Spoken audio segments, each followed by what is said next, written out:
एक ज्ञानावर्णीय कर्म के अलग अलग भेद, उसमें से एक 14 विभाग वाला एक सेट, उसको हमने देखा। और आज लगभग 2-3 दिन से हम 20 विभागों वाला जो शुद्ध ज्ञान के भेद है उसकी तरफ हमारा स्वाध्याय आगे बढ़ा हुआ है। उन 20 भेदों में से लगभग 10 भेद हमने कल तक पूरे किए हुए थे। पर्याय यानी कि सबसे छोटा अविभाज्य अंग ज्ञान का, जिसको और ज्यादा डिवाइड न किया जा सके, उसको पर्याय बोलते हैं। ऐसे कई सारे पर्यायों का समूह, उसका नाम पर्याय समास। अक्षर, एक अक्षर का समझने के लिए जितना अक्षरोपशम चाहिए उसका अनंतवा भाग इज इक्वल टू अक्षर श्रुत। ऐसे कई सारे अक्षर श्रुत मिलने पर अक्षर समास बनता है। पद, कुछ वर्ड्स का समूह जो एक, कुछ लेटर्स का, अल्फाबेट्स का समूह जो एक वर्ड बनाता हो, जो एक मीनिंग कन्वे करता हो, उसका नाम है पद। ऐसे कई सारे पदों का समूह, उसका नाम पद समास। संघात श्रुत, 14 मार्गणाओं में से किसी भी एक मार्गणा का एक सब टॉपिक के बारे में ज्ञान होना, उसका नाम संघात। किसी भी एक मार्गणा के सारे सब टॉपिक्स में से एक कम का ज्ञान होना इज इक्वल टू संघात समास। 14 मार्गणाओं में से कोई भी एक मेन टॉपिक और उसके के सारे सब टॉपिक्स के बारे में ज्ञान होना इज इक्वल टू प्रतिपत्ति। और ऐसे 2, 3, 4 या 13, 14 तक पूरे के पूरे मार्गणाओं के बारे में मेन टॉपिक विद सब टॉपिक्स सबका ज्ञान होना इज इक्वल टू प्रतिपत्ति समास। यहाँ तक मेरे ख्याल से हमने कल देखा हुआ था। इसके अंतर्गत हमने 14 मार्गणाओं की बात भी करी हुई थी। गति, इंद्रिय, काया, योग, वेद, कषाय, ज्ञान, संयम, दर्शन, लेशिया, भव्य, सम्यक्त्व, संज्ञी और आहार। इन 14 पॉइंट ऑफ व्यू मार्गणाओं के द्वारा हम 14 गुणस्थानक के अंदर एक एक जीव, फॉर एग्जाम्पल अगर मेरा जीव कौन से स्थान तक जा सकता है और अभी कहाँ पर है, उसका थोड़ा एक हल्का अनुमान अपन ले पाएंगे। एग्जैक्टली 14 गुणस्थानक की बातें वगैरह कर्म ग्रंथ पार्ट 2 में आएगी, लेकिन एक छोटा सा विभाग यहाँ पर शुद्ध ज्ञान के अंतर्गत में संघात से शुरू होता है। यहाँ तक हमने कल देखा हुआ था। अभी आज अपन आगे बढ़ते हैं, थोड़ा 11वां 12वां की तरफ जाते हैं। लगभग 10 तो सबका क्लियर होगा। अगर इसमें भी अगर किसी को अभी डाउट है तो बिंदास पूछ सकते हैं। चलो 11वां आता है अनुयोग सूत्र। हमारे यहाँ पर 45 आगम की बात आती है। अभी फिलहाल जो हमारे पास उपलब्ध है वो 45 आगम है।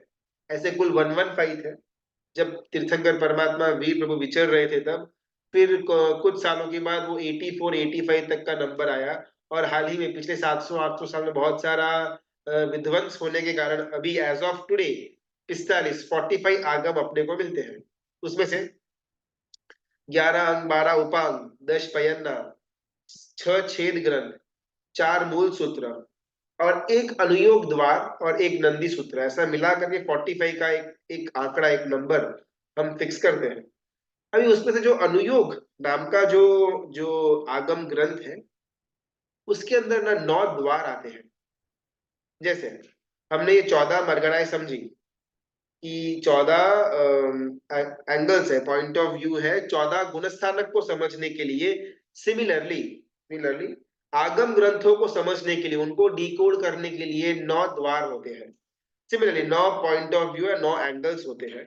और इन्हीं 9 एंगल्स के बारे में बहुत विस्तृत रूप से अनुयोग नाम का जो आगम सूत्र है उसके अंदर ये सब बातें आती है। सदपद प्ररूपना, द्रव्य प्रमाण, क्षेत्र, स्पर्शना, काल, अंतर, भाग, भाव और अल्प बहुत्व। अभी एग्जैक्टली अपन इसके डिटेल में बहुत ज्यादा नहीं जाएंगे। और वैसे भी आगम का एक तत्व है तो ज्यादा क्लैरिटी मिलना भी थोड़ा डिफिकल्ट हो जाएगा श्रावक टू श्रावक के अंदर। तो अगर ये अनुयोग के बारे में और भी डिटेल में जानना हो तो अगर हमारे पास संघ के अंदर कोई गुरु भगवान विराजमान है तो हल्का सा हम एक रेफरेंस ले सकते हैं कि एग्जैक्टली ये 9 द्वार क्या डिपिक्ट करवाते हैं। हमें 14 मार्गना इसके लिए नहीं, बिकॉज जैसे हमारा कर्म ग्रंथ पार्ट 1 पूरा होगा वो कर्म ग्रंथ पार्ट 2 भी चलेगा जिसके अंदर 14 गुणस्थानक की बात आएगी। तो उस समय ये मार्गना वगैरह का थोड़ा इनपुट अगर होगा तो समझने के लिए थोड़ा इजी पड़ेगा। लेकिन ये 9 अनुयोग द्वार जो है वो स्पेसिफिकली आगम ग्रंथों को डिकोड करने के लिए इस्तेमाल होते हैं, ये पॉइंट ऑफ व्यूज। और ये पॉइंट ऑफ व्यू का ही एक आगम ग्रंथ बना हुआ है जिसको अपन अनुयोग द्वार कहते हैं। हाँ कौशिक भाई बोल सकते प्रणाम गुरुजी। हैं। हाँ। ये जो अभी जो 45 आगम मौजूद है अभी, वो हम्म। जितने श्लोक श्लोक प्रमाण जो महावीर स्वामी भगवान के समय में थे हर एक आगम में, उतने ही राइट। श्लोक प्रमाण अभी भी है उसमें, या उसमें कम ज्यादा मात्रा हुआ है? बिल्कुल नहीं। देखो। आपने ये पिक्चर जो आपने दिखाया था ना, उसमें 8 अंक का 18,000 पद दिखा हुआ है, और हम्म। एक पद आपने बोला 70 लाख श्लोक प्रमाण। करेक्ट। तो उतना थोड़ी ना है अभी। नहीं, चांस ही नहीं है बिल्कुल। मतलब एक पद 70 लाख श्लोक होता है, तो 18,000 इंटू 70 लाख करेंगे तो शायद प्रिंटिंग करने के लिए पेपर कम पड़ जाए आज के जमाने में। सिर्फ एक अंक की बात हो रही है, 11 अंक है, जी फिर 12 उपांग है, फिर तो ये पॉसिबल नहीं है। और उस समय के अंदर कैसा होता था ना, ओरली जाता था सब ज्ञान। तो उस समय कभी भी ऐसे चिंता नहीं थी कि भाई प्रिंटिंग कैसे करेंगे, रजिस्ट्रेशन कैसे करेंगे, तो ये सब ओरली जा रहा था। और धीमे धीमे काल आगे बढ़ता गया और क्षोभम कम होता गया। और एक समय आया जब जितना भी ज्ञान था उसको पुस्तकारूढ़ करवाया। तब इसमें से जो इतने हमारे पास ये संख्या आती है, उसका 1% भी हमारे पास as of now written material नहीं है। 18,000 पद का अगर आज का जो आचारांक सूत्र है ना, लगभग 200-300 गाथाओं के अंदर पूरा का पूरा आचारांक सूत्र फिनिश हो जाता है। जी कहाँ 18,000 इंटू 70 लाख, और कहाँ 200 300 500 या 1,000 भी पकड़ ले, कोई मतलब 0.00% में के अंदर भी नहीं है। उतना ही हाल ही के अंदर अपने पास अवेलेबल है। इसीलिए अभी के काल के अंदर ना वो अनेकांतवाद और स्याद्वाद बहुत ज्यादा मेन रोल प्ले करता है, बिकॉज हमारे पास जो कुछ भी है वो बहुत छोटा अंश है। और उसके बेस के ऊपर अपन किसी और को सही या गलत ठहराए, ये बिल्कुल भी उचित होता नहीं है। तो आज के जमाने में स्पेशली ये अनेकांतवाद और स्याद्वाद बहुत ज्यादा यूजफुल, बहुत ज्यादा इंपॉर्टेंट बन जाता है। तो वो राइट। बाद में वही हाफ नॉलेज नहीं हो गया उसमें, जो जो करेक्ट। अभी अभी क्या हुआ था ना, जब पुस्तकारूढ़ हुआ पूरा का पूरा अपना अपना आगम ग्रंथ और अलग अलग सूत्र वगैरह, लगभग जी वल्लभीपुर के अंदर 500 आचार्य भगवत मिल करके जो हुआ था, तो हाँ उसके अंदर क्या था ना कि इतना सब कुछ तो पुस्तकारूढ़ करना डिफिकल्ट था। तो उसका एक कंसाइज फॉर्मेट बना करके उन्होंने पुस्तकारूढ़ किया। फॉर एग्जाम्पल, अगर कोई शेक्सपियर की बुक है, लगभग 400-500 पन्ने की है, तो उसको पूरा का पूरा पढ़ेंगे तो एक अलग स्टोरी हमारे दिमाग में उत्पन्न होगी। लेकिन अभी बहुत जगह पर उसका एक कंसाइज फॉर्मेट मिलता है कि भैया 4 पन्नों के अंदर पढ़ लो कि स्टोरी में एग्जैक्टली क्या हो रहा है, तो अपने को एक अनुमान मिल जाएगा। हर एक छोटी छोटी घटनाएं शायद उसके अंदर इंक्लूड करना डिफिकल्ट हो सकता है। इसको अपन क्या बोलते हैं वो, उसको कंसाइज फॉर्मेट के अंदर लेकर के आना। तो वैसी तरह से ये आचारांक सूत्र के अंदर एग्जैक्टली उसका जो अर्थ है, एसेंस है, उसको सिर्फ लेकर के पुस्तकारूढ़ किया हुआ है। उसको हाफ नॉलेज तो नहीं कह पाएंगे, लेकिन उसका जो डिटेल्ड वर्जन है वो उपलब्ध नहीं है। उसमें क्या गणधर भगवान क्या कहना चाह रहे हैं, उसका एक मोटा मोटी अर्थ अभी के हाल के आचारण के अंदर मिल जाता है। राइट। जी जी और ये जो हमने आचारण की बात की, same thing applies for all the other आगम ग्रंथ ऑल्सो। तो हमारे पास जो अभी रिटर्न मटेरियल है वो तो बहुत ही माइन्यूट सा परसेंटेज है। तो अपनी बात चल रही थी अनुयोग को लेकर के, अनुयोग श्रुत। तो जिस प्रकार 14 गुणस्थानक के एक एक स्टेप्स को समझने के लिए 14-14 मार्गनाएं अपने पास है, सिमिलरली आगम ग्रंथों को डिकोड करने के लिए अनुयोग द्वार, 9 प्रकार के द्वार होते हैं, 9 प्रकार के पॉइंट ऑफ व्यू या एंगल्स होते हैं। तो ये 9 प्रकार का जो अनुयोग है, इसमें से किसी भी एक पॉइंट ऑफ व्यू के बारे में मुझे मालूम होना, फॉर एग्जाम्पल अगर क्षेत्र है, तो कितने क्षेत्र तक ये तत्व फैल सकता है, कितने क्षेत्र तक ये तत्व के बारे में लोग जान सकते हैं, ये क्षेत्र नाम का अनुयोग द्वार के द्वारा मैं उस पर्टिकुलर आगम ग्रंथ को डिकोड कर पाऊंगा। तो मैंने क्षेत्र नाम का अनुयोग द्वार ओपन अप किया मेरे लिए, बाकी 8 मेरे को नहीं मालूम। तो मेरा जो भी ज्ञान है वो अनुयोग श्रुत कहा जाएगा।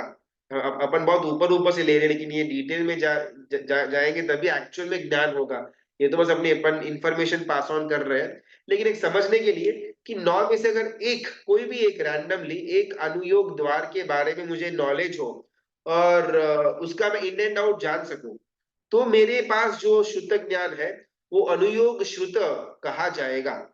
एक से ज्यादा, 2 3 4 5 6 7 8 9, पूरा का पूरा, more than one and full, 9 के 9 द्वार के बारे में मुझे मालूम होना और उसको मैं इंप्लीमेंट कर पाऊं आगमों को डिकोड करने के लिए, तो मेरा जो ज्ञान है वो अनुयोग समास श्रुत कहा जाएगा। ये कंप्रेस फॉर्म में, हाँ मतलब कंप्रेस फॉर्म बोलो या कंसाइज फॉर्म, हाँ करेक्ट, अभी का जो है वो राइट। 13th प्राभृत प्राभृत।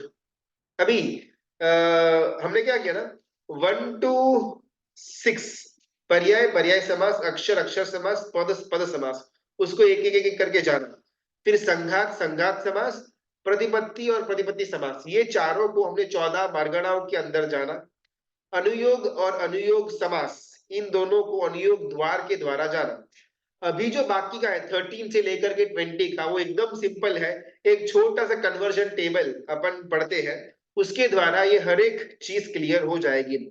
प्राभृत प्राभृत शुद्ध, प्राभृत प्राभृत समास, प्राभृत शुद्ध, प्राभृत समास, वस्तु वस्तु समास, पूर्व और पूर्व समास, कुल 8 चीजें होती है। एक छोटा सा टेबल, अगर उसको अपन समझ लेंगे तो आठों की 8 चीजें अपने को एकदम क्लियर हो जाएगी। हमने ये जाना हुआ था 12 अंगों के अंतर्गत जब हमारी बात हुई थी, तब 12वां अंग दृष्टिवाद नाम का जो अंग है, उसके अंदर 14 पूर्व आए हुए हैं, और उसके बाद एक एक पूर्व का क्या नाम, उसकी कितनी गाथा है, कितना कंटेंट है, वो सब हमने जाना हुआ था। अभी उसी फॉर्मेट को हम यहाँ पर अलग अलग लेवल्स में डिकोड कर रहे हैं। सबसे पहला आएगा एक पूर्वगत, देखिए पूरा का पूरा द्वादशांगी का जो आखिरी अंग है दृष्टिवाद, उसको एक पूर्वगत कहेंगे, जिसके अंदर 14 पूर्व है। अभी एक पूर्व यानी कि 14 वस्तु, ये वस्तु यानी कि उसका एक प्रमाण है, जैसे अपना सेंटीमीटर है, 100 metre is equal to one one नहीं 1000 metre is equal to 1 kilometre, 100 centimetre is equal to 1 metre, जैसे अपना वो कन्वर्जन का टेबल है। सिमिलरली एक पूर्वगत बहुत बड़ा इज इक्वल टू, उसके अंदर 14 पूर्वाज आते हैं, उसमें से एक पूर्व लिया, उसके अंदर 14 वस्तु आती है। एक वस्तु ली, उसके अंदर 20 प्राभृत आते हैं। एक प्राभृत लिया, उसके अंदर 20 प्राभृत प्राभृत आते हैं। अभी यहाँ पर स्पेसिफिकली 12वां अंग को लेकर के क्यों हम बात कर रहे हैं, 1 to 11 भी तो है। तो बात ये आती है कि कोई भी इंसान अगर ग्रेजुएट हो गया हुआ हो, तो इट इज अंडरस्टैंडेबल कि 1 2 3 4 10th वगैरह पास किया हुआ होगा, इसीलिए वो ग्रेजुएट हुआ है। अगर 1 to 10 नहीं किया या बीच में एक आधा भी अगर मिस कर दिया, तो कभी भी वो ग्रेजुएट नहीं बन पाएगा। हाँ फेक डिग्री वगैरह ले सकते हैं, लेकिन अपन ग्रेजुएट तो उसको नहीं मानेंगे। तो सिमिलरली जिसने 12वां अंग पूरा कर लिया, इट इज इम्प्लाइड कि 1 to 11 उसका पूरा कंप्लीट हो ही चुका है, और अभी ये आखिरी 12वां वाला अंग चल रहा है, या फिर 12वां पूरा हो गया, that means 1 to 12 is over. तो इसीलिए खास करके 12वें अंग के अंदर अलग अलग डिविजन्स देते हैं, ताकि अपन समझ पाए कि कितना ज्ञान उसका बाकी है। ठीक? अभी सबसे पहला हमारे इसके अंदर था प्राभृत प्राभृत श्रुत, यानी कि 1 प्राभृत इज इक्वल टू 20 प्राभृत प्राभृत, हमने बोला आखिरी वाली लाइन का जो कन्वर्जन टेबल है। अभी 20 प्राभृत प्राभृत बन करके एक प्राभृत बनता है। 20 प्राभृत प्राभृत में से मुझे किसी भी एक प्राभृत प्राभृत का ज्ञान होना इज इक्वल टू प्राभृत प्राभृत श्रुत। अभी अपन इसको समझते हैं अलग अलग भाषा के अंदर। पूर्वगत यानी कि अपन कोई कोई लागत हिस्ट्री, एक हिस्ट्री का जो चैप्टर जो सब्जेक्ट है, उसके अंदर 14 चैप्टर्स आते हैं। एक चैप्टर के अंदर 14 युद्धों के बारे में बात आती है। एक युद्ध के अंदर 20 राजाओं की कहानी आती है। एक राजा के अंदर 20 मंत्रियों की कहानी आती है। राइट, तो ये अंदर अंदर अंदर अंदर अपन अपन गए। सिमिलरली भी जो आखिरी वाला जो मंत्री वाली कहानी थी, अभी उससे ज्यादा नीचे डिकोड नहीं करते हैं, उसी पर अपन स्टॉप हो जाते हैं। अभी वो 20 मंत्रियों में से मुझे किसी भी एक मंत्री की स्टोरी के बारे में ज्ञान होना इज इक्वल टू प्राभृत प्राभृत श्रुत। अभी 20 प्राभृत प्राभृत मिल करके एक प्राभृत बनता है। 20 मंत्रियों की कहानी मिल करके एक राजा का लाइफ स्टोरी बनता है। तो अभी एक मंत्री के बारे में अगर मुझे मालूम है, तो वो प्राभृत प्राभृत कहा जाएगा। और 2 से लेकर के 19 मंत्रियों तक मुझे मालूम है, तो वो एक प्राभृत कहा जाएगा। 20 प्रावृत प्रावृत तो एक प्रावृत होता है, इसमें से अपन अगर वापिस ना वो वाला लेकर के आते, हाँ जो 13th वाला है उसमें 20 प्रावृत प्रावृत में से कोई भी एक प्रावृत प्रावृत अगर मुझे मालूम है, पीपी बोलते हैं अपन उसको, चलो एक पीपी के बारे में मालूम हो तो उसका नाम प्रावृत प्रावृत सूत्र। 20 में से मिनिमम 2 मैक्सिमम 19 तक का अगर मुझे ज्ञान हो तो उसको प्रावृत प्रावृत समास कहेंगे। 20 के 20 प्रावृत प्रावृत मुझे मालूम हो गया इज इक्वल टू एक प्रावृत का ज्ञान मुझे हुआ, तो एक प्रावृत का ज्ञान होना इज इक्वल टू प्रावृत श्रुत। कुल 20 प्रावृत मिलकर के एक वस्तु बनता है। 2 to 19 प्रावृत का ज्ञान होना इज इक्वल टू प्रावृत समास। अभी 14 वस्तु मिलकर के एक पूर्व होता है, एक वस्तु का ज्ञान होना इज इक्वल टू वस्तु श्रुत। 2 से लेकर के 13 वस्तुओं का, चाहे 2 हो या 3 हो या 13 हो, उतना तक का ज्ञान होना इज इक्वल टू वस्तु समास। 14 की 14 वस्तु इज इक्वल टू एक पूर्व, एक पूर्व का सिर्फ मुझे ज्ञान होना इज इक्वल टू पूर्व श्रुत। 2 से लेकर के 14 पूर्वों तक का ज्ञान होना इज इक्वल टू पूर्व समास। तो ये जो हमारा ऑर्डर था 1 to 20 का, ये increasing in the quantity of knowledge. पहला पर्याय एकदम एकदम इतना सूक्ष्म कि अपन सोच न पाए, इतना सा ज्ञान। वहां से धीमे धीमे धीमे धीमे आगे बढ़े, पर्याय समास हुआ, अक्षर का समास हुआ, पद का समास हुआ, संघात हुआ, संघात का समास हुआ, प्रतिपत्ति हुआ, उसका समास, अनुयोग हुआ, अनुयोग का समास, प्रावृत प्रावृत हुआ, उसका समास, प्रावृत हुआ, प्रावृत का समास, वस्तु आई एक, वस्तु का समास, एक पूर्व आया और पूर्व का समास, फुल स्टॉप। बस यहाँ पर हमारा ये स्केल पूरा हो जाता है। 14 पूर्व जिसने पढ़ लिए, अभी कुछ बाकी नहीं, अभी सब कुछ हो गया। 1 to 12 अंग और उसके अंदर के हर एक पूर्व अगर सब कुछ हो गया हुआ है तो अभी उस जीव को शुद्ध ज्ञान प्राप्त करने का कुछ बाकी है ही नहीं, डन एंड डस्टेड। तो जो जो 14 पूर्वधर महात्माओं की बात आती है, आखिरी वाले जो 14 पूर्वधर इस अवसर पीने के अंदर हो गए, उनका नाम भद्रबाहु सुरेश्वर जी महाराजा था। उनके बाद उनके पाठ परंपरा में स्थूल भद्र सुरेश्वर जी महाराजा आते, जिनके पास सिर्फ 10 पूर्वों का ज्ञान था अर्थ के साथ। आखिरी के 4 पूर्व सिर्फ मूल रूप में थे, मूल गाथा ही उनको मालूम थी, उनका मीनिंग मालूम नहीं पड़ता था, तो इसीलिए वो काउंटिंग में नहीं लेते। और फिर उनके बाद 9 पूर्व, 8.5 पूर्व, 7 पूर्व, 6 पूर्व, आज करीब करीब आधा पूर्व से भी कम ज्ञान हमारे पास बचा हुआ है जो अभी आज हम पढ़ रहे हैं। तो ये हुआ शुद्ध ज्ञान के अलग अलग 20 भेद। जो 14 भेद हमने पहले किए थे, अक्षर अनक्षर संज्ञी वगैरह, उसमें उत्पत्ति का स्थान और रिसीविंग एंड, ओरिजिन और डेस्टिनेशन, उसके आधार के ऊपर हमने 14 भेद किए। 20 के अंदर क्वांटिटी के हिसाब से हमने उसके 20 भेद किए। तो यहाँ पर हमारा शुद्ध ज्ञान का टॉपिक अपन पूरा करते हैं। अभी अगर कुछ डाउट नहीं है तो आगे जो अगला टॉपिक है अवधि ज्ञान, उसके ऊपर अपन बढ़ते हैं। चलो, अवधि ज्ञान सबने नाम तो सुना हुआ रहेगा, कुछ नया तो नहीं है। तो व्हाट इज अवधि ज्ञान? अवधि ज्ञान का मतलब क्या, डेफिनेशन क्या?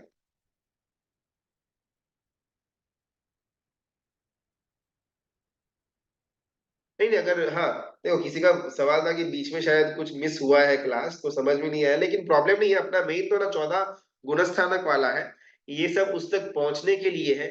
और इतने सारे जो अपन डिटेल के अंदर भेद कर रहे हैं, इसका पीछे कुछ कनेक्शन होने वाला नहीं है कथा के अंदर, लेकिन ये हमारी एक ज्ञान की वृद्धि हो और हमको एक एक सेटिस्फैक्शन हो कि मेरा कर्म ग्रंथ 1 पूरा हो गया हुआ है। उसके हर एक तत्व हम यहाँ पर इसके लिए इंक्लूड कर रहे हैं ताकि अपन अपने आप को बिलीफ हो कि भाई हमारा कर्म ग्रंथ 1 कंप्लीटली इज क्लियर, राइट। चलो हाँ, व्हाट इज अवधि ज्ञान? अवधि ज्ञान का डेफिनेशन किया, हाँ सारिका बहन बोल सकते हो। पूर्व पूर्व भव का ज्ञान हो। पूर्व भव का ज्ञान तो जाति स्मरण के अंदर आ जाएगा। हमने ना वो मति ज्ञान का टॉपिक लिया हुआ था, अच्छा किया आपने याद दिलाया। मति ज्ञान का एक भेद आता है जाति स्मरण ज्ञान। जाति स्मरण यानी कि मैं पिछले भव के अंदर क्या था, मेरा जीव क्या रूप धारण किया हुआ था, उसका कुछ बिट्स एंड पीसेस मुझे अभी मालूम पड़ना, या मेरा पूरा का पूरा लास्ट भव मुझे मालूम पड़ना, या उसकी भी पहले का भव मुझे मालूम पड़ना, ये सब कुछ जाति स्मरण ज्ञान के अंदर आएगा, जो आज भी पॉसिबल है। आज भी अगर कोई व्यक्ति के पास अगर प्रकृष्ट पुण्य का उदय है और ज्ञानावरण्य कर्म का क्षयोपशम है, तो आज एज ऑफ टुडे भी जाति स्मरण ज्ञान 100% पॉसिबल है, उसमें कोई दो राय नहीं। लेकिन अवधि ज्ञान आज के समय में किसी को पॉसिबल नहीं, चाहे आचार्य बन जाए या गच्छाधिपति बन जाए, कितनी भी साधना कर ले, लेकिन आज के द्रव्य क्षेत्र काल भाव के अंदर किसी भी जीव को अवधि ज्ञान नहीं होने वाला, वो एकदम निश्चित है। अभी ये जानने के बाद कमिंग बैक, व्हाट इज अवधि ज्ञान? हाँ जी बोल सकते अ, हाँ कौशिक भाई, हाँ बोल सकते हैं। गुरुजी, उससे पहले ये लब्धि जो भी रहती है, अभी अभी के जमाने में नहीं, लेकिन पहले के जो भी लब्धि थे वो पूरे मति ज्ञान में ही आते हैं। मतलब वो एक दृष्टांत आता है ना, जो एक चोर खाली ऐसे ही ताले तोड़ सकते हैं दृष्टि से, और बाद में वो उड़ सकते थे, वो वैसे करेक्ट लब्धि। तो वो मति ज्ञान में ही आते हैं, या कहाँ पे आएंगे वो? उसका भी हाँ ज्ञान तो है ना? करेक्ट। हमने ना ये अंग 12 अंग और उसके बाद 14 पूर्व की बात करी हुई थी। तो 14 पूर्व के अंदर अगर ये देखें, ये जो 10वां पूर्व है विद्या प्रवाद, जिसके अंदर लगभग 1 करोड़ प्लस कुछ पद है, तो ये विद्या प्रवाद नाम का जो जो पूर्व है, उसके अंदर कंप्लीटली विद्याओं की और लब्धियों की बात आती है। क्या मूल मंत्र, क्या उसके मंत्रोच्चार है, उसको किस प्रकार से सिद्ध करना, उसके क्या इफेक्ट्स है, साइड इफेक्ट्स है, वगैरह वगैरह वगैरह, ये सारी की सारी बातें विद्या प्रवाद नाम के शुद्ध ज्ञान ये पूर्व के अंदर आती है, जो शुद्ध ज्ञान का एक भाग है। अभी ये पढ़ना, इसको पढ़ने मात्र से मेरे अंदर विद्या आएगी ऐसा कुछ जरूरी नहीं है। अगर फॉर एग्जांपल आज तो ये अवेलेबल नहीं है विद्या प्रवाद, लेकिन समझो कि अपने को कुछ उसका 1-2 पेपर मिल जाए, उसके अंदर कुछ मंत्र मंत्र वगैरह लिखा हुआ रहेगा, और मैं मंत्र पढ़ूंगा, तो मेरे अंदर विद्या बिल्कुल आने वाली है नहीं। विद्या की मेरे अंदर उपयोग में आना, वो एक्टिव होना, वो मोहनीय कर्म के ऊपर है। लेकिन विद्या के मंत्रोच्चार, उसका मुझे ज्ञान होना, वो शुद्ध ज्ञान के अंदर आएगा। ठीक है, जी। चलो। और अवधि ज्ञान को एक दृष्टि से केवल ज्ञान का मतलब छोटा अंश मान सकते हैं वैसा, क्योंकि क्षेत्र और काल के हिसाब से, क्षेत्र के हिसाब से जो ज्ञान अपने को केवल ज्ञान में प्रकट होता है, उसका एक अंश मात्र अवधि ज्ञान में वहां पर मालूम पड़ सकता है कि ये यहाँ पर मतलब एग्जैक्टली कैसे अभी ना शुद्ध ज्ञान की अपन बात करें, पहले पहले इसको अवधि ज्ञान को थोड़ा साइड में रखते हैं। शुद्ध ज्ञान के अंदर अगर कोई जीव 14 के 14 पूर्व उसने उसको उसका ज्ञान मिल गया हुआ हो, फॉर एग्जाम्पल जैसे भद्रभाव स्वामी महाराजा थे, तो उनको ना शुद्ध केवली कहा जाता है, जिनको 14 के 14 पूर्व मालूम हो, 12 अंग मालूम हो उनको। तो अगर हम मुझ जैसा, आप जैसा कोई अगर नॉर्मल इंसान हो, अगर वो शुद्ध केवली का प्रवचन सुने या उनके साथ अगर उनका व्याख्यान इत्यादि सुने, तो हमारे को मालूम ना पड़े कि सामने वाला व्यक्ति केवल ज्ञानी नहीं है। शुद्ध केवली के अंदर इतना जबरदस्त ज्ञान का विस्फोट होता है कि नॉर्मल इंसान को डिफरेंशिएट ही ना कर पाए कि भाई सामने बोलने वाला व्यक्ति एक्चुअल केवल ज्ञानी नहीं है, बस 14 पूर्वों का ज्ञान लेकर के बैठा हुआ है। तो उस नजरिए से अगर शुद्ध ज्ञान भी कंप्लीटली हमारे अंदर आ गया, तो ऑलमोस्ट वो केवल ज्ञान तक की जो भूमिका है, वहां तक अपने को लेकर के जा सकता है। सेम टू सेम चीज मति ज्ञान का भी अगर सर्वांगी विकास हो गया, इज इक्वल टू केवल ज्ञान। तो अपन ये केवल ज्ञान वाला फंडा तो हर एक चीज के अंदर लगा पाएंगे। आइए हम आगे एग्जैक्टली अवधि ज्ञान का मतलब क्या। हमने मति ज्ञान का मतलब क्या कि इंद्रिय के द्वारा वो एसएससी लिया हुआ था, राइट। और ये शुद्ध ज्ञान के अंदर जो पहली बार बोध हो या वर्ड्स के द्वारा जो हमारे अंदर कनेक्शन करवाए, उसका नाम शुद्ध ज्ञान। सिमिलरली व्हाट इज अवधि ज्ञान, हितेश भाई बोल सकते प्रणाम गुरु जी। हैं? हाँ, अवधि ज्ञान यानी कि एक पर्टिकुलर डिस्टेंस तक आप अपने देख पाए, उसे अवधि ज्ञान कहते हैं। जैसे कि कुछ योजन तक मैं दृष्टि अपनी डाल पाऊं, उसे अवधि ज्ञान कहते हैं। 25 योजन, 50 योजन, जैसी भी उनकी लब्धि हो, वो लब्धि से वो वहां तक देख पाए, या वो डिस्टेंस के बीच में क्या कुछ हो रहा है वो देख पाए, उसे अवधि ज्ञान कहा जा सकता है। ओके, चलो अपन थोड़ा ये सही भी है गलत भी है थोड़ा, लेकिन अच्छा ट्राई किया। अगर किसी और को भी मालूम हो तो बोल सकते हैं। किसी ने लिखा कि अवधि यानी कि समय। ओके, किसी ने कहा फ्यूचर एंड पास्ट।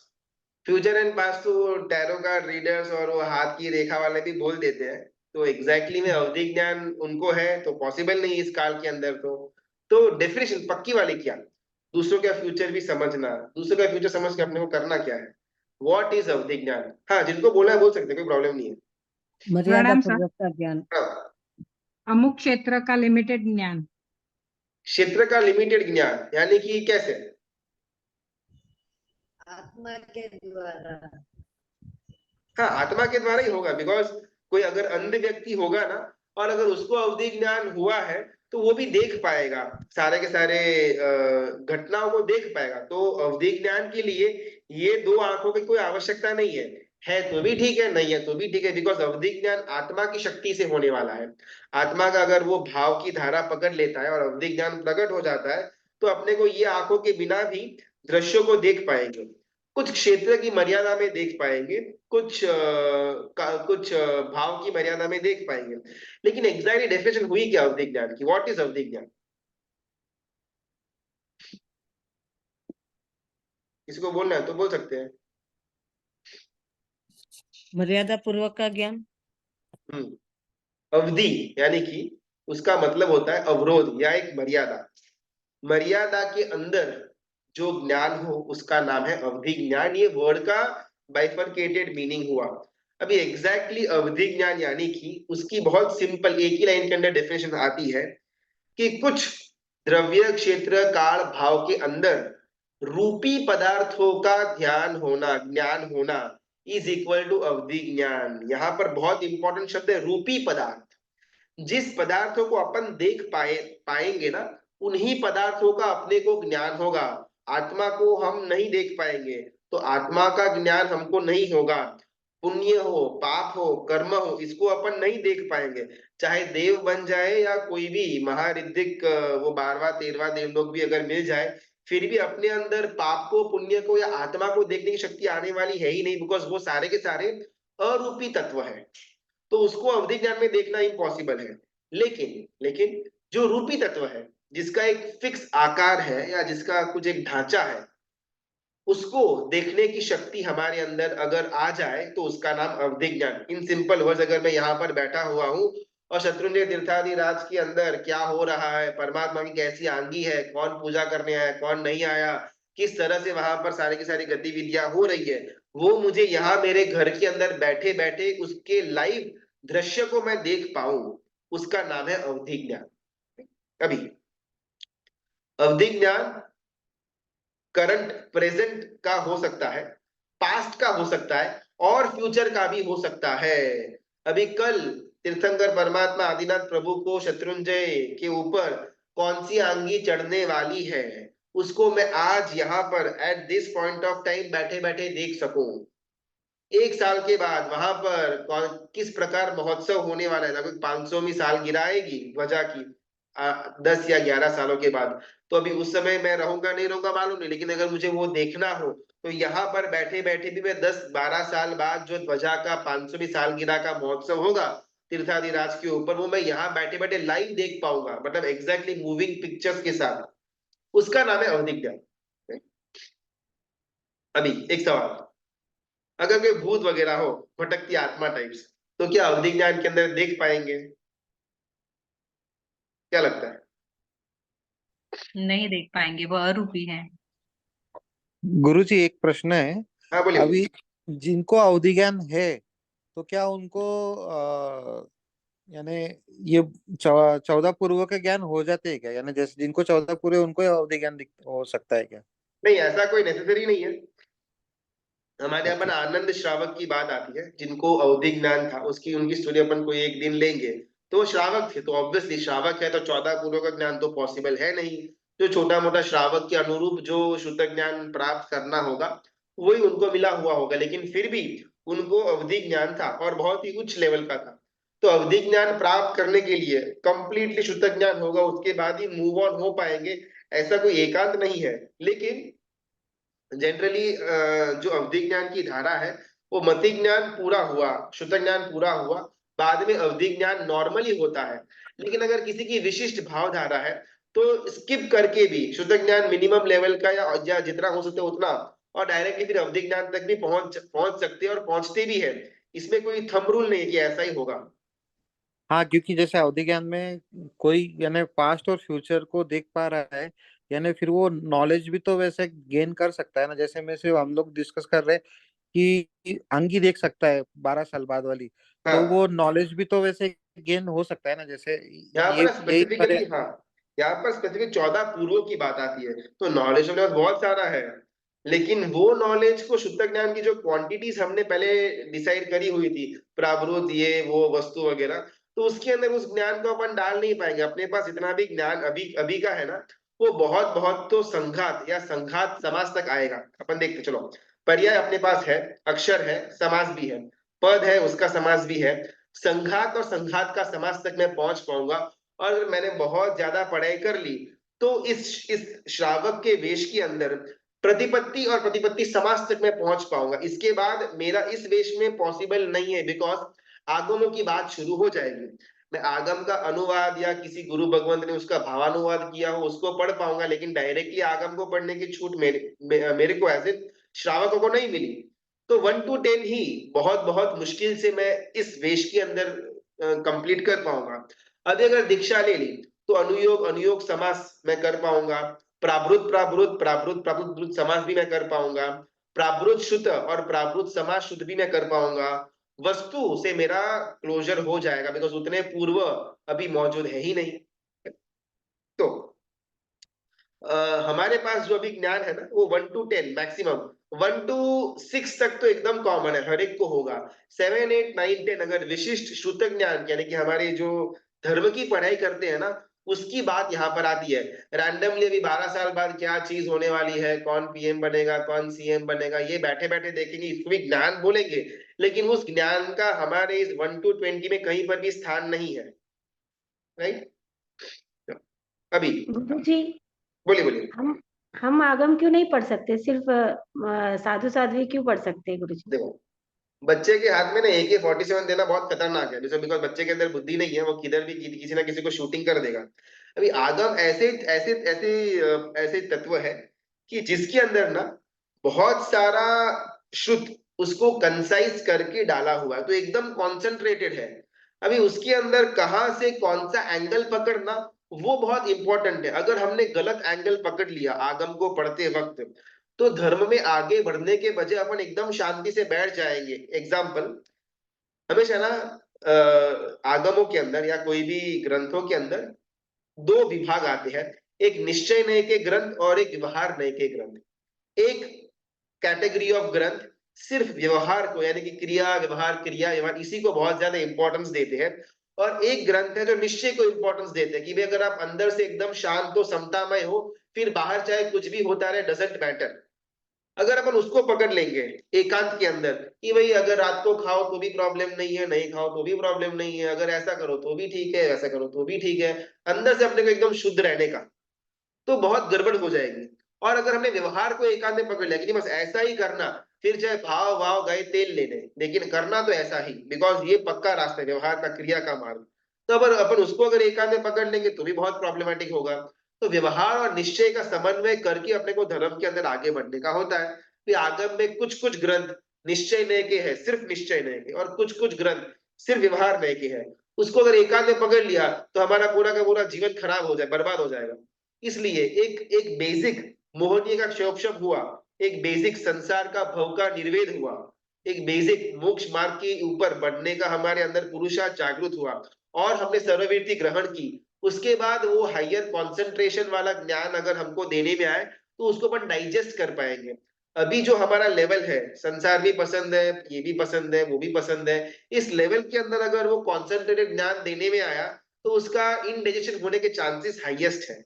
इस कारण से श्रावक श्राविकाओं को आगम पढ़ने की छुट्टी हमारे मतलब जो श्वेतांबर आमने के उनमें नहीं मिलती है, कुछ स्थानकवासी वगैरह के अंदर कुछ कुछ आगमों की छुट्टी मिलती है, वो उनकी विचारधारा, लेकिन श्वेतांबरों के अंदर ये बिल्कुल निषेध किया गया है।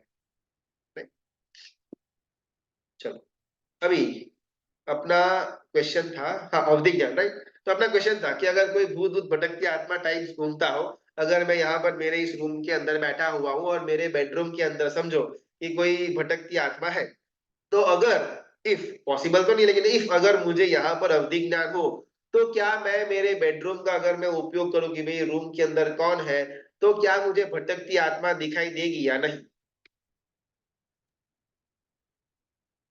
गुरुजी आप बता रहे थे कि वस्तु यानी सॉलिड मटेरियल का ही ज्ञान है, लेकिन नहीं, आत्मा, भूत की नहीं, आत्मा तो हम लोग मानते नहीं, वो भी तो देव का ही पर्याय है, तो वो फिर सॉलिड ही हो गया ना, सिर्फ उसकी शरीर बदल गया है। शरीर के यानी कार्बन वर्गना जो भी है शरीर का, उनका स्ट्रक्चर बदला है, तो शायद वो दिखता होगा। correct, देखो, वेंतर देव है। हम्म अंतर्देह बराबर है, लेकिन देख पाएंगे या नहीं देख पाएंगे? हाँ देख पाएंगे ना, क्योंकि वो भी सॉलिड ही है ना, देव भी, तो वो उनकी करेक्ट, वर्गना अलग हो गई। करेक्ट। हम जो सोकॉल्ड भूत या भटकते आत्मा बोलते हैं, उनका शास्त्र के अंदर नाम आता है कि व्यंतर और व्याण व्यंतर कैटेगरी के देव। अलग अलग कैटेगरी होती है, भवनपति के होते हैं, क्षेत्र देव होते हैं, व्यंतर व्याण व्यंतर ज्योतिष के, वैमानिक के, अनुत्तर के, ग्रैवे के, इत्यादि अलग अलग अलग अलग कैटेगरीज होती है। तो उसमें से स्पेसिफिकली ये व्यंतर और व्याण व्यंतर कैटेगरी के जो देव होते हैं, उसी को हम जनरली हमारी एक एक एक कोलोकियल टर्म के अंदर भटकती आत्मा भूत बोलते हैं। जितने भी वो भूत के साइटिंग्स होते हैं, या फिर ऐसा किसी का प्रवेश हो गया और एकदम पागलपन वगैरह शुरू कर देते हैं, एक्चुअल में वो व्यंतर या वाण व्यंतर कैटेगरी के देव कहीं ना कहीं कुछ उपद्रव करते हैं। कोई भी जीव जब वो सुसाइड करके मरता है, जनरली जनरली, तो हायर चांसेस है कि वो जीव व्यंतर कोटि के, व्यंतर निकाय का, व्यंतर जाति की जो देव है या देवी है, उसके अंदर उसका उसका अगला भाव हो, इसके चांसेस हाईएस्ट है। और वो इतनी कुछ अच्छी जाति नहीं है, बिकॉज वहां पर अलग अलग कषायों का होना वो बहुत साधारण है। तो वो वाली जो देव की जाति है, उसको अपन सो कॉल्ड भूत बोलते हैं।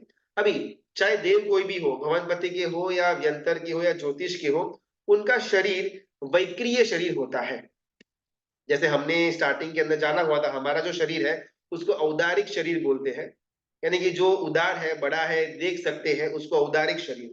और जिसको अपन ये दो आंखों इंद्रियों के द्वारा जिसको अपन नहीं देख पाए लेकिन शरीर है, उसका नाम है वैक्रिय शरीर।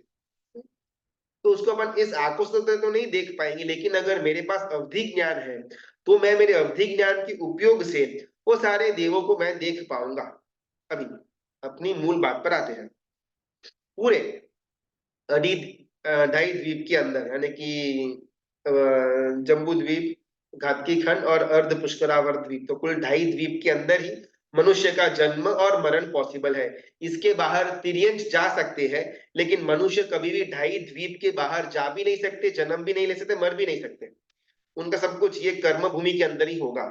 अभी मनुष्य जो है, मैक्सिमम नंबर ऑफ मनुष्य कुछ 29 या 30 डिजिट्स का नंबर आता है, बहुत बड़ा नंबर है, लेकिन 29 या 30 डिजिट्स का आता है कि at any point of time, चाहे आदिनाथ परमात्मा का काल ले ले, या उसके पहले का युगलिक काल ले ले, या अभी का काल ले ले, ये सारे के सारे 2.5 द्वीप के अंदर मिल करके कुल कितने मनुष्य हो सकते हैं मैक्सिमम, उत्कृष्ट, तो 29 या 30 डिजिट्स का एक बड़ा नंबर आता है, 99990 जैसा कुछ ना कुछ आता होगा। तो एक फिक्स नंबर तो है मनुष्य के लिए, लेकिन देव कितने, तो असंख्य, काउंट ही न कर पाए उतने देव होते हैं। तो एक एक बेसिक इक्वेशन ये बैठता है कि मनुष्य की संख्या बहुत कम कंपेयर टू देव की संख्या। देव असंख्य है, मनुष्य एक मर्यादा के अंदर है, 29 या 30 डिजिट्स का एक नंबर आएगा। तो लॉजिकली अगर अपन सोचे, तो मनुष्य कम और देव ज्यादा। भी देव ज्यादा है तो लॉजिकली ये भी अपन सोच पाएंगे कि व्यंतर और व्यानवंतर के जाति के जो देव है वो भी ज्यादा होंगे मनुष्य से, बिकॉज हर एक देव की गति के अंदर ज्यादा ज्यादा ही है। तो अभी एकदम सिंपल ही अगर अपन सोचे, अगर अपने को इस स्थिति के अंदर, हम जिस परिस्थिति, हम जिस कंडीशन के अंदर है, अगर हमको अवधि ज्ञान होता तो बहुत डिफिकल्टी हो जाती। हम शांत बैठे यहाँ पर और हमने उपयोग रखा कि भाई रूम के अंदर क्या है, और देखा अरे बाप रे वहां तो कोई भटकती आत्मा है, और तुरंत से हमारा भय होगा, सबसे पहले भय जागृत होगा। वो ऐसे वैसे पूरे बाल बिखरे हुए हैं, व्हाइट साड़ी पहन करके हमारे बेडरूम में बेड के ऊपर ऐसे ऐसे नाच कर रहे हैं लटक करके। तो अगर और वो चित्र अगर हम देख ले लाइव वाला, तो हमारे तो होश उड़ जाएंगे और तुरंत ही हमको भय लगेगा सबसे पहले।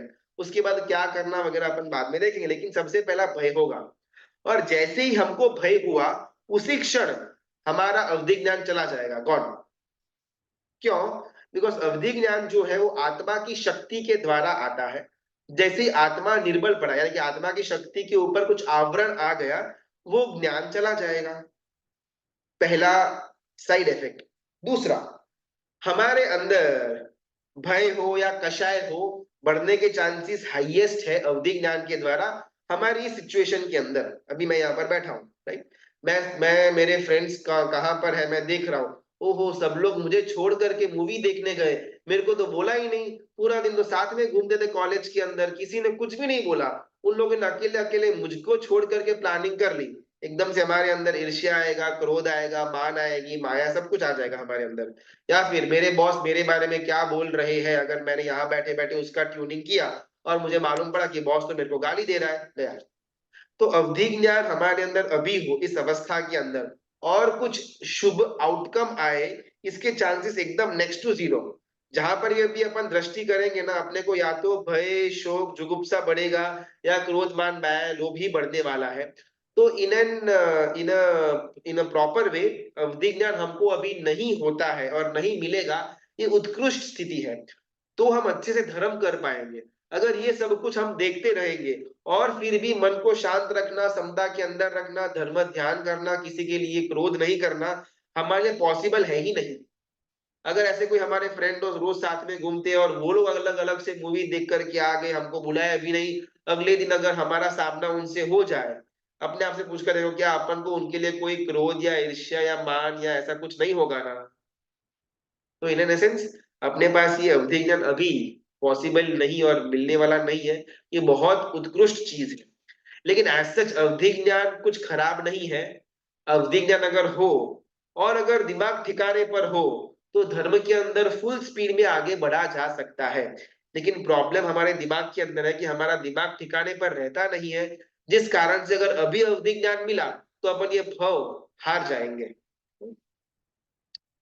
अवधि ज्ञान हो उसको भी शोक नहीं होता। क्या आनंद श्रावक की बात आती है, अपन एक दिन उनका लेंगे पूरा का पूरा कथा। उसके अंदर ना आनंद श्रावक पूरी रात रात भर कायोत्सर्ग के अंदर ध्यान के अंदर मस्त रहते थे, और देव वगैरह वहां पर आना जाना, हल्के देव हो या उच्च कोटि के देव हो, सबका वहां पर परिभ्रमण हो रहा था। और वो उपयोग से उनको अगर देखते भी तो भी बिल्कुल 0.01% भी उनके अंदर न भय आता न शोक आता, वो अपनी ध्यान की धारा में मस्त रहते थे। इस कारण से उस आनंद श्रावक का अवधि ज्ञान टिका। हमारा ऐसा कोई स्टेटस है ही नहीं। अपन को तो नॉर्मली परमात्मा की स्तवना या पूजा करने पर भी अगर किसी जोर से घंट बजाता है ना, अपना ध्यान भंग हो जाता है। अभी उस समय में अगर अवधि ज्ञान वगैरह इतना डेंजरस वेपन अपने को मिल जाए, तो अपन खुद का ही काम तमाम कर देंगे। तो इस कारण से अवधि ज्ञान अभी नहीं होना वो हमारे लिए बहुत अच्छी चीज है। अपन इसके जो 6 अलग अलग भेद है, बस इंफॉर्मेशन के लिए अपन जानेंगे, बाकी इसका कभी भी अपन कुछ करने तो वाले है नहीं। लेकिन एक बार जान सकते हैं कि आत्मा के पास कितनी शक्ति है। बिकॉज ये अवधि ज्ञान हो या श्रुत ज्ञान हो या मति ज्ञान हो, सारे के सारे ज्ञान आत्मा में से ही बाहर निकले हुए हैं। तो ये सारी की सारी शक्तियां मेरे आत्मा में अभी भी पड़ी हुई है, बस उसके ऊपर कुछ आवरण आया तो वो बाहर निकल नहीं पा रही। बाकी ये सब कुछ शक्तियों से युक्त मेरा आत्मा मेरे अंदर पड़ा हुआ है। वो तो गुरुजी, अवधि ज्ञान में इतना ईर्ष्या क्रोध मान था। करेक्ट, हाँ बोलना तो बोल सकते हैं। पर बहुत बार हमको भी इंट्यूशन होता है कि आज ऐसे हो, वो इंट्यूशन, कौन सा ज्ञान हो सकता है?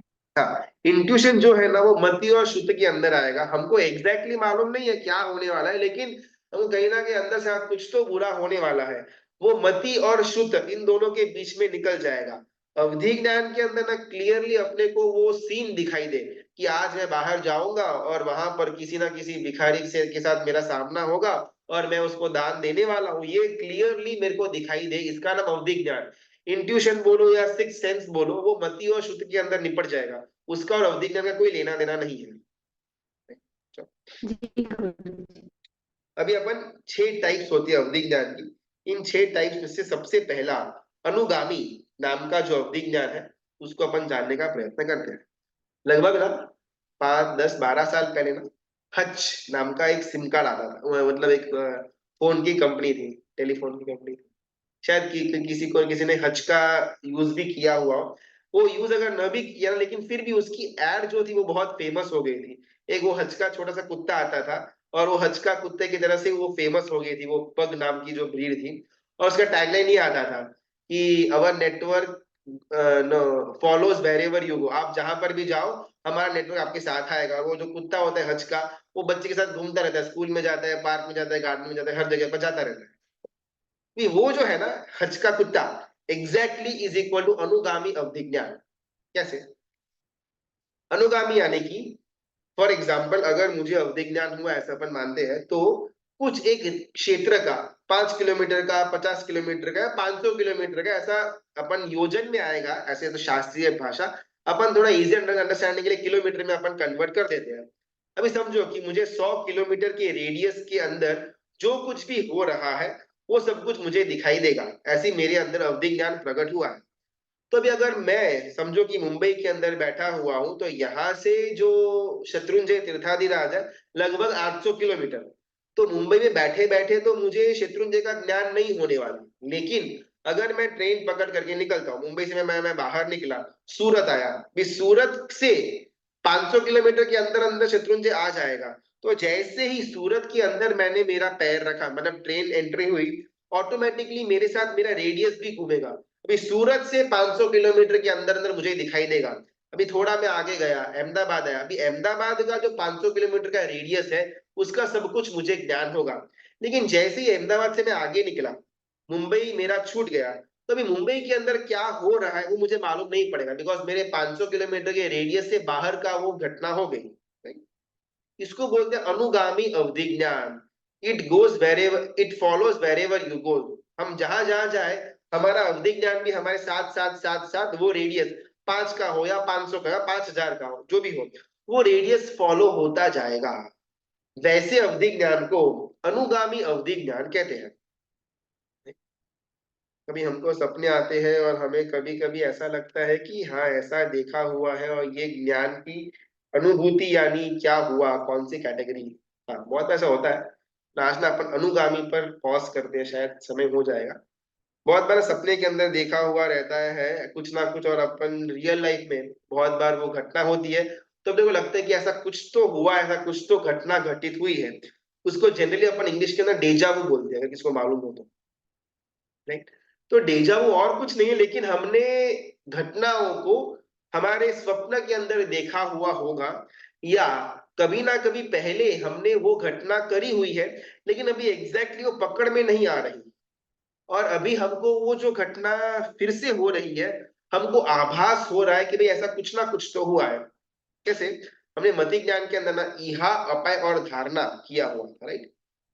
सबसे पहला होगा व्यंजन अवग्रह, अर्थ अवग्रह, इहा अपाय और धारणा। यानी कि पहले कोई बोध है ही नहीं, अर्थ अवग्रह के अंदर कुछ तो है, इहा इहा में क्या है, अपाय के अंदर हाँ ये है, और धारणा यानी कि मेमोरी। ये हमने 5 स्टेप्स के द्वारा मति ज्ञान को समझा हुआ।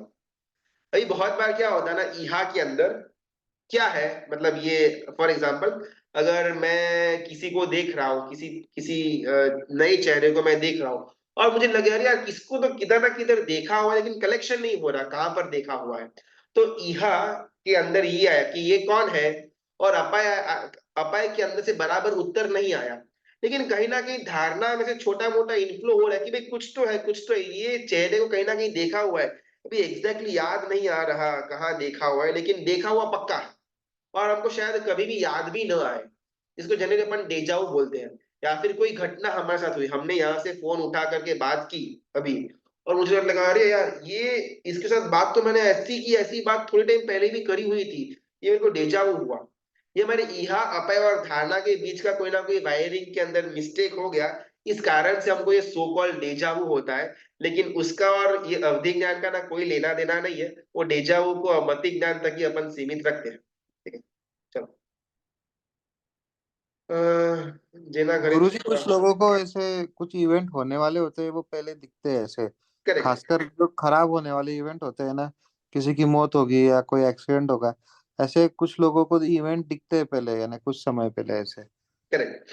शुतक ज्ञान के अंदर ना ये एक आता है कि जिसको 14 पूर्व जिसने पढ़ लिया ना, उसको और केवली के अंदर कोई भी डिफरेंस नहीं होगा। मतलब अपने को ऑब्वियसली वो केवली तो है ही नहीं, वो तो वो भी जानते हैं, लेकिन वो जो बात करेंगे ना, अपने को ऐसा ही लगे कि भाई वो केवली ही है, वो उनको केवल ज्ञान हो चुका हुआ है। तो शुतक ज्ञान जैसे जैसे आगे बढ़ता जाएगा, केवल ज्ञान की जो क्वालिटीज है, उसके उसके जो जो अंश है, उसका छोटा छोटा रूपांतर शुतक ज्ञान के अंदर भी होगा। अगर मैंने फेस रीडिंग बहुत मस्त पढ़ लिया हुआ है और मैं आपका फेस देख करके बोल दूं कि भी आप ये सोच रहे हो, तो क्या मुझे मनःपूर्वक ज्ञान हुआ? नहीं, मैं एक अनुमान, एक कैलकुलेटेड गेस लगा रहा हूं, और मेरा शुतक ज्ञान इतना पक्का है कि मैं आपका चेहरा देख करके ही मैं बोल दूंगा कि भाई पवन भाई इसके बारे में सोच रहे हैं, तो वो शुतक ज्ञान के अंदर हो जाएगा। सिमिलरली किसी का कुछ मैंने सामुद्रिक शास्त्र आता है कि कहीं कहाँ पर कुछ तल है या ऐसा कुछ है, या ज्योतिष का कुछ ग्रह ग्रह वगैरह देख लिया, या हाथ का ये देख लिया, ऐसा कुछ ना कुछ देख करके मैं फ्यूचर का एकदम प्रॉपर सटीक उसका प्रेडिक्शन कर पाऊं, वो शुतक ज्ञान के अंदर आएगा। लेकिन मैं वो घटना कभी देखता नहीं हूँ, लेकिन मेरा अनुमान इतना पक्का है कि मैं श्योरिटी के साथ आपको बोलता हूँ कि ऐसा ही होने वाला है, और आपको लगे कि भाई इनका तो फ्यूचर इन्होंने देखा हुआ है। लेकिन कभी भी फ्यूचर या पास्ट कोई भी आज के जमाने के अंदर देख नहीं पाता है। शुद्ध ज्ञान के आधार के ऊपर बहुत अच्छा गेसिंग वर्क कर सकते हैं। चलो आज अपन ना अनुगामी अवधि ज्ञान पर आज अपन पॉज करते हैं। बाकी के जो 5 अवधि ज्ञान है उसको अपन कल देखने का प्रयत्न करेंगे। सर, हाँ बोलिए बोलिए। परम गुरुजी, हाँ, पर कभी कभी ऐसा होता ही है कि जैसे फ्यूचर में कोई चीज कुछ चीज ऐसा सपना आ गया, तब ऐसा लगता है कि ऐसा सपना है, मुझे क्यों आया, क्या है, क्यों है, तब कुछ इसका पता नहीं चलता। फिर इन फ्यूचर थोड़ी टाइम में जब भी वो चीज हमारे सामने घटती है, तब पता चलता है कि अरे हाँ, मैंने तो ऐसा कुछ सपने में देखा हुआ था। करेक्ट। सपने के बारे में अपन बात करते हैं। स्वप्न आने के पीछे ना कुल 8 या 9 रीजंस होते हैं। सबसे पहला, देवादिशित स्वप्न। अगर हमारे कोई पूर्व भाव के कोई फ्रेंड हो, मित्र हो, कल्याण मित्र हो, जो अभी देव बन चुके हुए हैं, और अगर उनको हमको आगाह करना, वार्निंग देना हो, तो वो देव अपनी शक्ति के द्वारा हमको ऐसा स्वप्न दिखाएंगे कि फ्यूचर में बहुत बड़ा कुछ घोटाला होने वाला है, 2 दिन के बाद स्टॉक मार्केट गिरने वाला है, तो अभी देव कल का कल सारा का सारा तू एग्जिट ले ले। ऐसा सपना के अंदर मुझे आया और मैंने कल का कल सारा का सारा एग्जिट ले लिया, और जोगानुजोग परसों स्टॉक मार्केट टूट गया। तो मुझे वो उसमें सपना आया था ना, वो देवाधिष्ठित भी हो सकता है। पहली पहली एक एक कंडीशन, ये चीज भी पॉसिबल है। इसमें हमारा कोई ज्यादा बड़ा वो 30 मार का नहीं था। हमारे किसी पूर्व भव के मित्र ने वगैरह ऐसा देव बना, और अगर उसने हमको हेल्प किया, तो वो चीज आज भी पॉसिबल है। दूसरा, बहुत बार हमारे कर्म के उदय के कारण से भी हमको स्वप्न आते हैं। अगर कोई बहुत ही विशिष्ट शुभ कर्म का उदय होने वाला होता है, तो अच्छे स्वप्न आ सकते हैं। बहुत ही विशिष्ट पाप कर्म का उदय होने वाला है, तो उसके रिलेशन में भी स्वप्न आ सकते हैं। कर्म भी अपने को स्वप्न दिखा सकते हैं। तीसरा, हमने जनरली पूरे दिन के अंदर जो दिनचर्या करी हुई है, उसके ऊपर जनरली हमको स्वप्न आते हैं। अगर आज मैंने एक्शन मूवी देखी, 3 घंटे की सलार देखी, तो रात को मेरे स्वप्न के अंदर ना उसका कुछ ना कुछ कोई एक आधा भाग का एक बहुत बड़ा एक पूरा का पूरा कुछ चित्र चलेगा। तो हमारा दिनचर्या जिस प्रकार की है, उस प्रकार के स्वप्न मुझे आ सकते हैं। चौथा, हम जिस प्रकार का खाना खाते हैं, उस प्रकार के स्वप्न आते हैं। अगर मैंने बहुत ज्यादा वो चिकना पदार्थ खाया है, घी है, तेल है, तली हुई आइटम्स है, तो मुझे विकार के स्वप्न ज्यादा आएंगे। इसीलिए अगर ब्रह्मचर्य की पालनी करनी हो, तो आइम्बिल इतना आवश्यक है, बिकॉज में वो चिकना पदार्थ नहीं होता, जिस कारण से एटलीस्ट स्वप्न के अंदर भी हमारा कोई विकार वगैरह उत्पन्न हो जाए। पांचवा, शरीर के अंदर 3 प्रकृति होती है, वायु, पित्त और कफ। अगर ये तीनों प्रक्रियाओं में से कोई कम ज्यादा होती रहे, तो इसके कारण से भी मुझे स्वप्न आ सकते हैं। अगर कफ बहुत ज्यादा बढ़ गया, तो उसके कारण से भी मेरे स्वप्न इफेक्ट होते हैं। और अगर पित्त बहुत ज्यादा बढ़ गया, तो उसके कारण से भी स्वप्न के अंदर इफेक्ट होता है। ऐसे लगभग 8 या 9 आता है, मुझे 5-6 टॉप ऑफ द माइंड याद है, लेकिन स्वप्न के पीछे ये सब रीजंस भी काम करते हैं। तो इनमें से कोई ना कोई एक आधा दो रीजंस का कॉम्बिनेशन हुआ और हमको स्वप्न आया और हम उससे वॉर्न हो गए और हम बहुत बड़ी एक डेंजर से बच गए। उसके अंदर और अवधि ज्ञान के अंदर बहुत डिफरेंस है। वो अवधि ज्ञान बिल्कुल भी नहीं, वो ये 8 या 9 रीजंस में से कोई ना कोई एक रीजन के कारण से हमको आया। राइट, अपन आज यहाँ पर समाप्त करते हैं। मित्रा की आज्ञा विरुद्ध कुछ बोला हुआ हो तो मिच्छा में विक्रम। बाकी के 5 अवधि ज्ञान और आगे के जितने भी टॉपिक्स आएंगे वो अपन कल के क्लास में देखने का प्रयत्न करेंगे। जाने से पहले एक आखिरी प्रश्न, इसके बारे में थोड़ा चिंतन विंतन करके अपन कल मिलेंगे। राइट, चलो। हमने ऐसा सोचा, मतलब हमने ऐसा जाना कि अवधि ज्ञान यानी कि रूपी पदार्थों का ज्ञान होना, और उसके बाद आएगा मन पर्यव्य ज्ञान, यानी कि जो इंसान कुछ सोच रहा है उसके विचारों को मैं देख पाऊं। ठीक है, उसका नाम है मन पर्यव्य ज्ञान। फॉर एग्जाम्पल, अगर यहाँ पर कोई बैठा हुआ है मेरे सामने, तो उसका चेहरा मुझे दिखाई देना इज इक्वल टू अवधि ज्ञान, और वो क्या सोच रहा है ये मुझे मालूम होना इज इक्वल टू मन पर्यव्य ज्ञान। इतना तो संबंध सबको मालूम होगा। अभी बहुत एक फेमस घटना आती है, तीर्थंकर परमात्मा वीर प्रभु जब उनका जन्म हुआ, जन्म होने के बाद इंद्र इत्यादि देव उनको लेकर के मेरु पर्वत पर गए, उनको उनका अभिषेक किया बड़े बड़े कलशों के द्वारा, 2800 कलशों के द्वारा अभिषेक किया। और उस समय इंद्र महाराजा को मन के अंदर डाउट आता है कि इतने छोटे से वो बालक है तीर्थंकर परमात्मा, और इतना फोर्स से पानी उनके ऊपर गिर रहा है, तो क्या वो उनको सहन कर पाएंगे? ऐसा इंद्र ने सोचा, बोला नहीं था, सोचा। लेकिन फिर भी उस समय तीर्थंकर परमात्मा जो 2-3 दिन के थे, महीने 2 दिन दिन के थे, उनको वो बात मालूम पड़ गई और अपना अंगूठा मेरु पर्वत को टच करते हैं, जिससे मेरु पर्वत के अंदर छोटा मोटा एक ट्रेमर, अर्थक्वेक आता है, और इसके कारण से वो इंद्र समझ जाते हैं कि भाई ये हुआ था, और उनके मन में डाउट सॉल्व हो गया। अभी प्रश्न ये कि तीर्थंकर परमात्मा वीर प्रभु को उस समय कौन सा ज्ञान था? मति था, श्रुत था, अवधि था, या मन पर्यव्य था? 3 ज्ञान के धनी होते हैं गुरुजी उस समय करेक्ट, तो। हाँ। तो ये दूसरे का जो पर्याय जाना, ये कैसे पॉसिबल हुआ? ये मति ज्ञान से हुआ। मति ज्ञान से दूसरे का पर्याय कैसे जान? अगर मति ज्ञान होगा ना तो इहा अपाय धारणा के अंदर जाएगा। लेकिन अभी इंद्र ऐसा सोच रहे हैं, इंद्र के मन में ऐसा डाउट आया, ये बालक के रूप में वो जो तीर्थंकर परमात्मा, उनको कैसे मालूम पड़ा? बिकॉज उसके तो मन पर्याय ज्ञान चाहिए ना दूसरे का दिमाग समझने के लिए। सोचना इसके बारे में, तो चिंतन विंतन करेंगे अपन। कल जब मिलेंगे तब वापस इसका थोड़ा देखने का प्रयत्न करें सोल्यूशन क्या है। मित्रा की आज्ञा में कुछ बोला हो तो मिच्छा में बहुत बहुत धन्यवाद। प्रणाम।